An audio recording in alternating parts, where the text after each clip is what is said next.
I lay on the cold kitchen floor, holding my side where I felt sharp pain spreading through my body. It felt like a knife was twisting inside me. My 7-year-old daughter, Lily, stood nearby, her small face showing how scared she was. "Mommy, are you okay?" Lily's voice shook, barely louder than a whisper. I tried to sound calm despite the pain. "I'll be fine, honey, just a bad stomach ache," I lied, trying to hide how serious it was. Footsteps echoed through the hallway as my husband David appeared in the doorway. His face showed annoyance instead of concern. He was ready for his trip, holding his suitcase. "What's going on, Evelyn? Why are you on the floor?" David asked, sounding annoyed. "I think it's appendicitis, David. It's really bad. We need to go to the hospital," I managed to say, each word hurting me. He scoffed. "Appendicitis? You're probably overreacting. It's likely just indigestion." "But David, I really think..." My words were cut off by a sharp pain, making you wince. David checked his watch, clearly impatient. "I can't miss this trip with Rachel. Just call a taxi or something." I couldn't believe it. "David, I can't even move. Lily's here. I need you," I begged, desperation in my voice. He shook his head, not caring. "I'm sure it's nothing. Call if it gets worse." And with that, he left, his suitcase trailing behind him. I was left alone in pain with Lily. Lily's small hands found mine, her tears matching my own.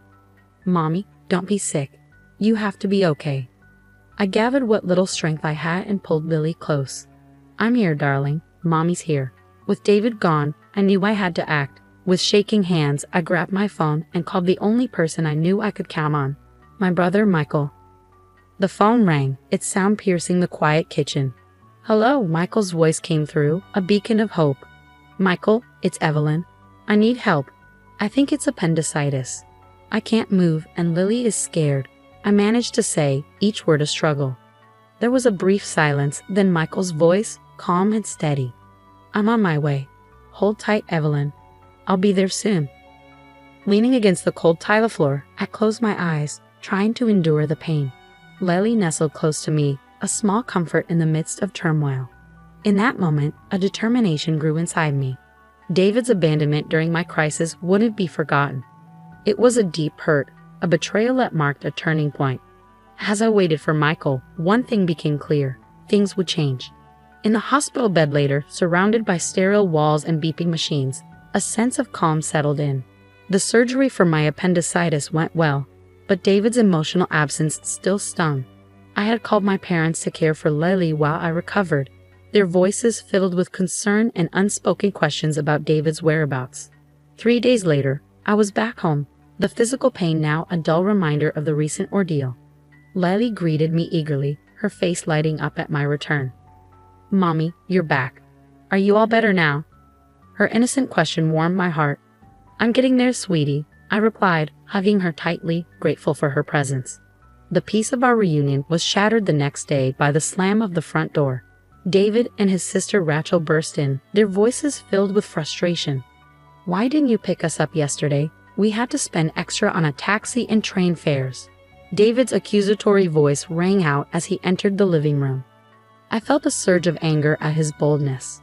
"Welcome back. Must have been quite a journey," I said coldly, locking eyes with him.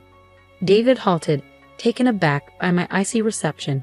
Even Rachel seemed surprised by the tension. "What's with the attitude, Evelyn?" David demanded. I couldn't hold back anymore.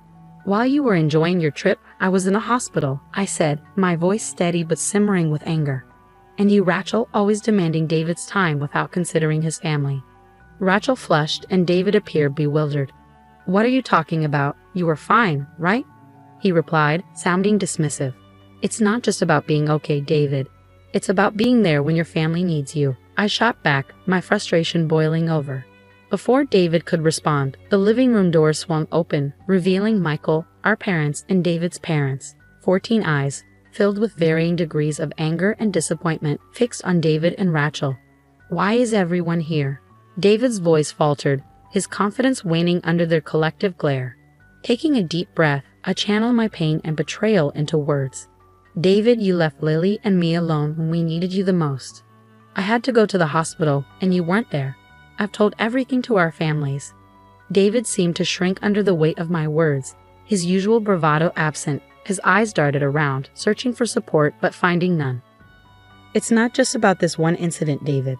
It's about all the times you've prioritized Rachel over your own family," my brother Michael added, his disappointment evident in his voice. Rachel, typically confident, appeared uneasy, shifting her gaze between the floor and the upset faces around her. David attempted to defend himself, offering excuses and justifications. The confrontation grew heated, tension thick in the air. But for me, it marked a turning point. I realized I couldn't continue living in the shadow of David's neglect. It was time for change, time to assert myself and protect Lily. The meeting concluded without resolution, but the message was clear. I had the support of both our families, and David's careless facade had been shattered. As they departed, David's parents glanced at me with sympathy, silently acknowledging their son's shortcomings.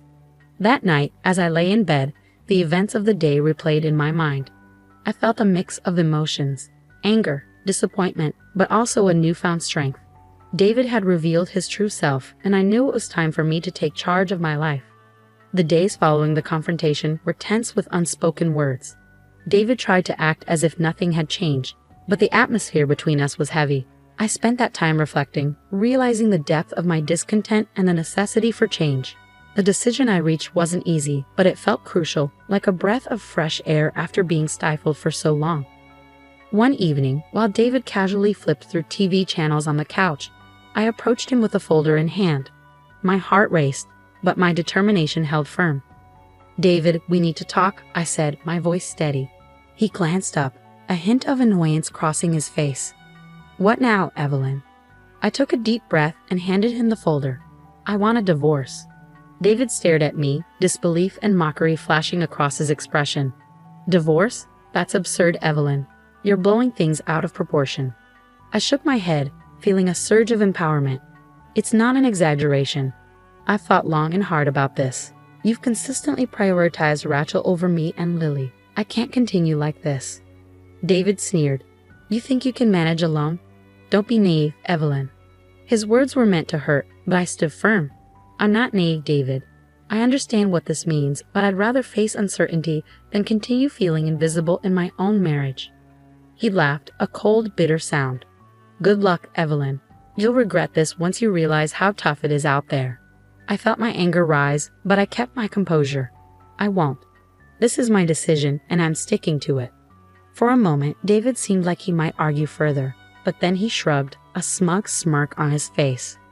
"Fine, have it your way. But remember, I warned you." As he turned back to the TV, dismissing me once again, I felt a whirlwind of emotions. There was fear, certainly, but also a powerful sense of liberation. I was finally taking charge of my life, stepping out of the shadows. The next day, I started the legal process for divorce. It was overwhelming with all the paperwork and legal steps, but I was determined. My parents and Michael were supportive, offering help and encouragement. During this time, David's true nature became clearer. He was dismissive and uncooperative, trying to intimidate me into giving up. But I stood my ground, strengthened by my family's support and my growing sense of strength. As time went on, David's facade began to crack. The charming, confident man I married revealed himself to be selfish and manipulative, his true self exposed. The divorce proceedings were challenging, but I faced them bravely, each forward step a testament to my newfound determination. I was no longer the woman who lay on the kitchen floor, ignored and in pain. I was reclaiming my life, my dignity, and my happiness. The divorce process was exhausting, marked by David's constant attempts to undermine and demean me. In our meetings, he would sneer and make hurtful remarks about my parenting and my future without him. But instead of letting his words defeat me, they fueled my determination to break free from his toxic influence. "Enjoy your struggles, Evelyn," David taunted in one of our final meetings. "You'll soon see how good you had it with me." His arrogance infuriated me, but I remained composed. I'd rather face challenges every day than spend another moment with someone who has so little regard for his family, I replied firmly. David's smug demeanor briefly faltered, replaced by a flicker of anger. He quickly masked it with a scoff, but I could sense my words had struck a nerve. The day the divorce was finalized brought a strange mix of relief and nervousness. I was finally free from David, yet the road ahead seemed daunting. However, as I walked out of the courthouse, a wave of liberation washed over me. In the weeks following our divorce, David's life began to unravel. his neglectful behavior, and our separation became the gossip of his workplace. Colleagues who had once admired him now looked at him with pity and disdain. His charming facade had crumbled, exposing the pettiness and selfishness beneath. News of our divorce spread throughout our community, largely due to my cousin, who was well connected in our neighborhood. David, who had always cared deeply about his image and reputation, found himself the subject of hushed conversations and judgmental stares. Rachel also faced criticism. Her role in our marital problems was now public knowledge, and friends and neighbors began to regard her with suspicion and disapproval. The bond she had with David, once unbreakable in her eyes, now seemed strained and uneasy. One evening, while picking up Lily from school, I overheard a heated argument between David and Rachel outside their house. Their voices dripped with blame and resentment. "It's your fault we're in this mess, Rachel," David yelled, his frustration palpable. "How dare you blame me? You're the one who couldn't hold your family together." Rachel shot back, her voice filled with anger. Their argument was a stark contrast to the united front they once presented. The discord sowed by their actions had finally come to fruition, and now they were facing the consequences. As I walked away with Lily, I felt a sense of vindication. David and Rachel were now grappling with the results of their selfish choices. It was a tough lesson, but one they had brought upon themselves. That night, as Lily slept peacefully in her room, I sat by the window reflecting on the past few months. The journey had been challenging, but it had brought me to a place of strength and self-respect. I had fought for my dignity and for Lily's future. Although the future was uncertain, I felt prepared to confront it with newfound confidence. In the aftermath of the divorce, life settled into a new rhythm, one that was quieter yet more fulfilling. The weight of my unhappy marriage had lifted, replaced by a newfound sense of independence. I began rebuilding my life step by step, with Lily by my side. My first priority was finding a job. The gap in my resume from years spent focusing on motherhood was a concern, but I was determined. After several interviews, I secured a position at a small accounting firm. The firm, led by a supportive woman who valued working mothers, offered a flexible and understanding environment. It was an ideal fit for me. Lily embraced the changes with the resilience that only children possess. She started kindergarten, making new friends and eagerly diving into learning. Her laughter and lively conversations filled our home with happiness, a stark contrast to the tense atmosphere of the past. Yet despite these positive changes, reminders of my past with David lingered. One afternoon, while dropping Lily off at school, I overheard a group of parents whispering, "That's her, Evelyn. Her husband left her because he couldn't stand being around her anymore," one of them said.